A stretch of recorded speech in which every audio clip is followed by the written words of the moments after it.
तो science city में रहता था बंटी अपने पापा के साथ। एक दिन उसके पापा ने बंटी को बोला कि हमारे घर से 2 मीटर की दूरी पे जो फल वाला बैठा है उससे जाओ और 2 किलो आम 2 मिनट में लेकर आ जाओ।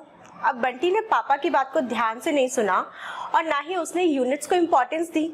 वो चला गया फल वाले के पास और उसने उसको जाकर जो बोला वो सुन के फल वाले का तो दिमाग ही खराब हो गया। उसने बोला, भैया मुझे 2 मीटर आम दे दो, यहाँ से मेरा घर 2 किलो की दूरी पे है जहाँ मुझे 2 मिनट में पहुँचना है। ये सुन के फल वाला तो एकदम हैरान रह गया कि ये बच्चा क्या बोल रहा है। अब उसे कुछ समझ नहीं आया तो उसने वहां पे रहने वाले यूनिट स्क्वाड को बुलाया।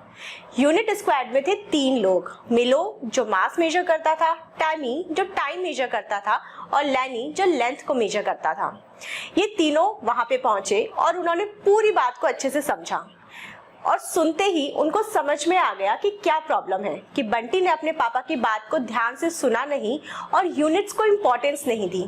फिर उन्होंने बंटी को समझाया कि देखो, जितनी भी फिजिकल क्वांटिटीज होती हैं उनको मेजर करने के लिए 2 चीजें बतानी पड़ती हैं। एक तो होती है उसकी न्यूमेरिकल वैल्यू जिसे तुम बोल रहे हो 2, और एक होती है उसकी यूनिट। और हर एक क्वांटिटी की एक पर्टिकुलर यूनिट होती है। जैसे कि मास अगर हम बताते हैं तो उसको ग्राम, किलोग्राम, पाउंड्स में मेजर किया जाता है।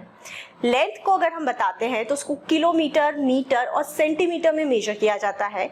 इसी तरीके से समय को मेजर किया जाता है आवर्स, मिनट्स एंड सेकंड्स में। तो तुम्हें सही यूनिट यूज करनी पड़ेगी अगर आप किसी पर्टिकुलर क्वांटिटी की बात कर रहे हो तो। ये सुनते ही बंटी को समझ में आ गया कि वो कहाँ गलत है।